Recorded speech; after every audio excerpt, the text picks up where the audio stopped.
Yeah, thank you, Simon and John, for having me as a speaker today. My name's Jessica Steinemann, and I'm a senior data scientist at the Energy Systems Catapult. And yeah, as Simon introduced, I want to speak to you today about a project where we built an open source data set about live electricity generation in the UK, whilst building upon open source asset ID lookups. So what was the challenge that we were trying to address with this project?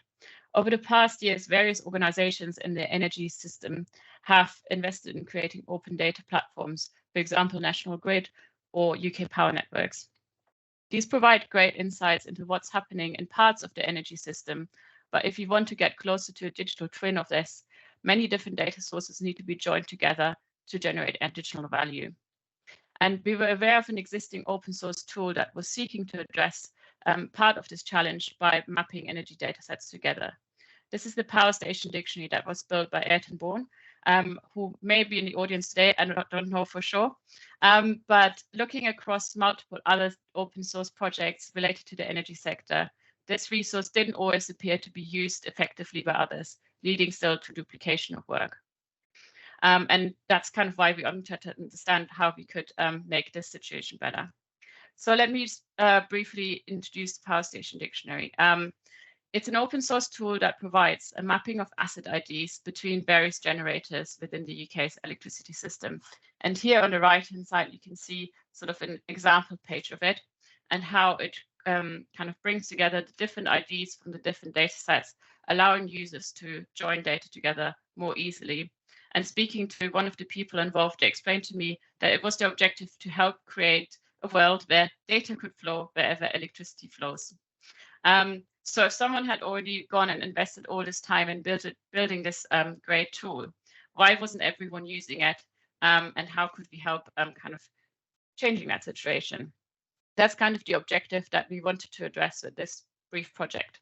By further familiarizing myself with the open source energy analytics space, I wanted to understand the challenges of successfully building upon existing contributions. And I also wanted to highlight the value of building upon these tools, such as the Power Station Dictionary, by developing an insight solution that utilizes it.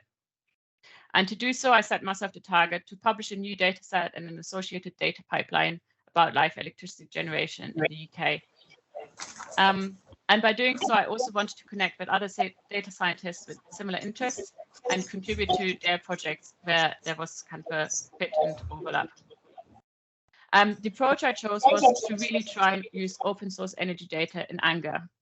To begin with, I explored the Power Station Dictionary and made some small contributions to check my understanding of it.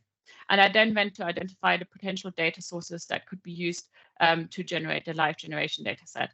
A lot of this data comes from the balancing mechanism reporting service, which provides reconciled historic data and various bits and pieces of information about live generation that kind of can be plugged together to create this live view. And conveniently, I could also leverage another open source package to create a BMRS API much more easily, which is the Lexon data portal. I then set out to design and build a data set and create a pipeline script that could be run on a half-hourly basis or more frequently if needed. And because I wanted this pipeline to be reliable for others to use, I also did a fair bit of reconciliation between the near real-time data and the historic reconciled data. And this proved to be quite essential because it led me to challenge some of the assumptions that I had made and others before me, and hopefully will sort of help contribute to the community in that way. And currently, I'm still working on finalizing some of the mapping visualizations, and most importantly, also documenting and publicizing my results so that others can learn from them. So on this next slide, you can see a small video of how this data set could be used to visualize where electricity is being generated in the UK. And you can see these various dots of the generators getting bigger and smaller as their output changes over time, as well as the fuel mix and the renewables and low carbon share over this period that this was recorded. But as you can see here, there's still some gray areas.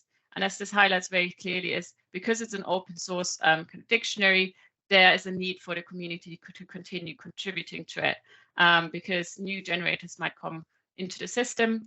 And then obviously there's support needed to kind of like keep this mapping data current and accurate. And on the back of this, together with the help of a colleague, we did a bigger reconciliation exercise as well, where we looked across the Power Station Dictionary and other open source tools that have similar information to find gaps. And we'll be making contributions to the Power Station Dictionary over the next few weeks and months to kind of help that data to get updated as well. So having done all of this, what were the learnings from this project, thinking back to the objectives as well?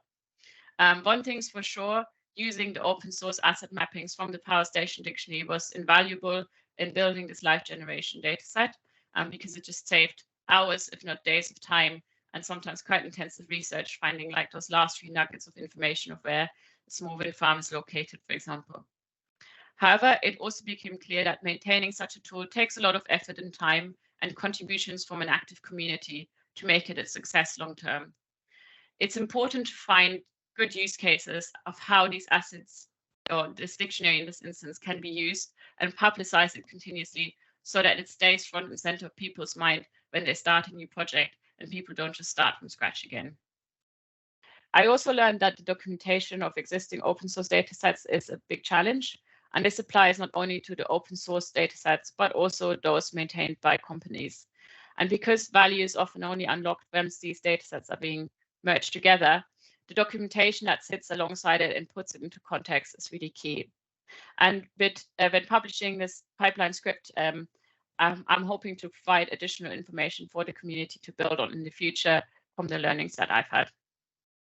In addition to all of this, networking with individuals that other data scientists interested in the space was really invaluable, because they could help me understand things that the documentation was lacking. And it also just made the project really enjoyable, because it sort of like gets you out there and talking to people who are doing different things from what you're involved in day to day. And last but not least, it's comparatively easy to build a prototype with these types of projects. However, the skills required to productionize such solutions, as well as resourcing for ongoing support and maintenance, can be a challenge and needs to be considered. Because often this can require additional skills, let's say in software engineering, that maybe the person who built the prototype might not have. And it can also represent a long-term risk to the success of such developed open source solutions. So that's everything I had to share with you today. If you've got any questions, I'm obviously happy to answer them in the Q&A, and would also be happy to connect with anyone else who wants to continue the conversation offline. And I hope you find this useful to give you an insight of how open source can really help in the digital twin community, but also what it might take to kind of keep it alive and flourishing. So thank you.